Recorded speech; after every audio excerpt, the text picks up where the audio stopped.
Finish up this evening with a tornado touching down on the diamond for a doubleheader in Norwich. The Purple Tornado playing 2 on Monday against the Windsor Black Knights. We hit the diamond as the Purple Tornado baseball team is looking for its first win of the season. First inning, though, Black Knights, Ryan Kristoff. He hits a line drive into the outfield. That's going to bring the runner in from second to score, and it's 1-0 Windsor. He's safe. Second inning now, Alex Young fly out to center field. Norwich is there for the out, but that brings in another one, and it's 2-0 after the tag up. Staying in the second, Cohen Werner here. This brings in 2 more. It's 3-0, and the Black Knights would continue to roll, although Purple Tornado's doing some work on the base pass here, getting 2 bags.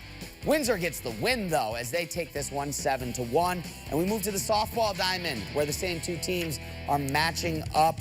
First inning here, Purple Tornado looking good. Kerrigan Reed smashing the ball in the center. And that puts up 1 point for the home Purple Tornado. Staying in the second, Shaylin Rice gets it past the first baseman. That scores 2. It's 3-0 Norwich. But the Black Knights came back strong. They put up 14 runs, and they take a 10-run lead and a 14-4 win as Windsor takes both games against Norwich.